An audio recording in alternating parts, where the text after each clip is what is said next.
Olá, caríssimos. Tem um aspecto que eu não coloquei no vídeo anterior e que eu achava importante vocês observarem, que é a respeito do fundo de mapa. Esse fundo que vocês estão vendo aqui, o padrão é o OpenStreetMap, tá? Então, se vocês derem um zoom, vocês vão ter aí a qualidade do OpenStreetMap para fazer as suas propostas. Nós até, gente, colocamos aqui dentro do tema transporte uma camada que se chama vias, mas ela tá uma camada absurdamente pesada e se vocês tentarem usá-la vai complicar. A única vantagem que ela tem é que dependendo da região metropolitana, ela vai demorar horrores para poder carregar ali. Dependendo da região metropolitana, tem atributo associado à linha. Então, eu posso clicar na linha e tem lá a informação de que rua é aquela. Porém, gente, isso no OpenStreetMap também eu tenho, né? Então, nós colocamos aí a camada de vias, talvez até por desencargo de consciência mesmo, mas ela está absurdamente pesada. Se vocês puderem evitar, melhor, tá? Aí, ó, começou a carregar agora e olha que eu dei um zoom bem grande. Aquela dica que eu falei para vocês, quando a camada é pesada, carreguem primeiro no zoom para depois fazer o afastamento. Mesmo assim ainda está indo, né?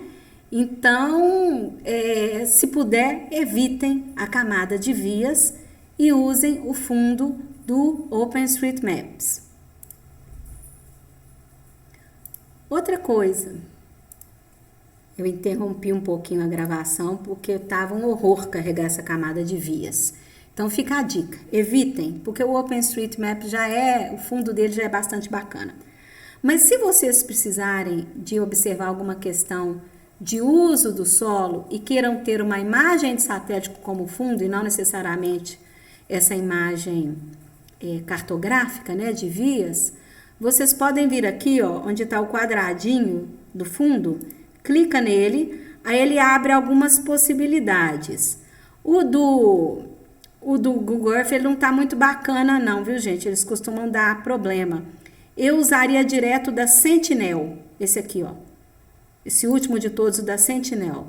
Porque tá uma imagem bem interessante, olha que bacana aqui, ó.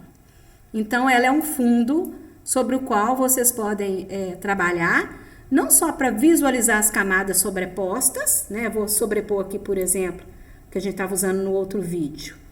Dentro de vegetação, unidade de conservação, tá? Então, dentro de vegetação, unidade de conservação. Vou jogar aqui como um fundo da imagem de satélite, tá? Tá já com uma pequena transparência, para vocês enxergarem o fundo, né? Ou eu posso tirar e colocar a transparência. Então, o fundo pode ser aquela imagem cartográfica ou, eventualmente, a Sentinel, é a que eu estou indicando, tá? Ela é a última de todas, a Sentinel. Às vezes ela demora um pouquinho assim para ficar melhor, depende um pouco da internet, mas eu acho que em termos de imagem de satélite ela está nos atendendo muito bem. Então, use esse fundo. Outra coisa que eu queria aproveitar no vídeo e já falar de uma vez para vocês é o significado desses conteúdos que estão aqui na pastinha de crédito de carbono, relacionados às métricas. No caso de Belo Horizonte, eu tenho duas tipologias de vegetação, três, aliás, campo rupestre, o cerrado e a Mata Atlântica, que a gente está exatamente na transição.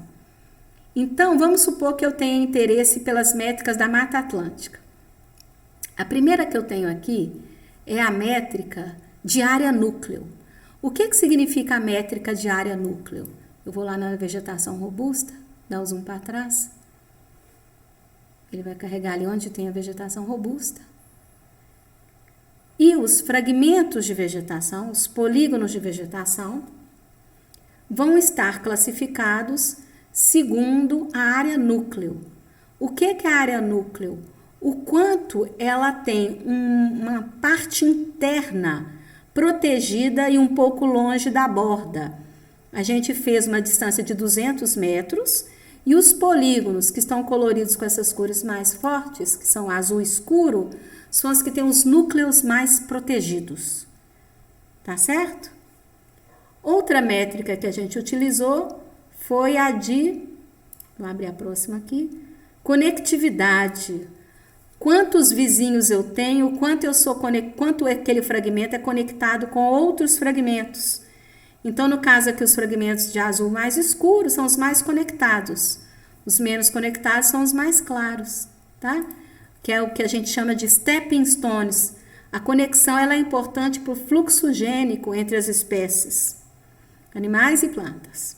Né? Então, quanto mais conectado o fragmento, quanto mais vizinhos ele tem, melhor é o fragmento. A outra métrica que a gente utilizou foi a de fator de forma. Essa tem a ver com a relação perímetro-área. Por quê? Quando um fragmento tem muito perímetro em relação à área, significa que ele tem muita borda, ele é muito recortado e essa borda está muito em contato com outros usos, o que é a fragilidade de perda de massa vegetada, por ação antrópica, por fogo, por transformações de uso do solo. Notem bem que quando eu pego o fator de forma aqui na região metropolitana de Belo Horizonte, a situação é bem ruim, porque os meus fragmentos de vegetação eles são muito recortados. É como se fossem queijos suíços com bracinhos muito recortados. Então, existe uma certa fragilidade. E a terceira métrica, ela é a síntese, que é eu pegar na média das 3 métricas quais são os melhores fragmentos e os piores fragmentos. Quando um fragmento é classificado aqui como bom, é porque ele tem condições melhorzinhas em pelo menos 2 das métricas, né? São conectividade, área core ou área núcleo. Lembrando que conectividade é também chamada de stepping stones, que é como se eu fosse pular um rio passando pelas pedrinhas. Então, eu não preciso saltar o rio, mas eu tenho pedrinhas que me levam de um lugar ao outro. Então, conectividade. E, finalmente, o fator de forma, que é o quão complexa a forma é e quanto de borda que ela tem. Quando eu faço uma síntese, eu já pego os fragmentos que têm as melhores condições em relação a todas as métricas. E aí, na etapa de proposição, nós vamos falar um pouco mais sobre como escolher os fragmentos que vão receber a recuperação da cobertura vegetal, pensando no crédito de carbono. Mas isso é outra história, depois eu gravo, tá bom? Então, por hoje é isto, para falar dessas métricas e para falar também da possibilidade de vocês escolherem diferentes fundos. Então, eu indico ou o Sentinel ou o próprio OpenStreetMap.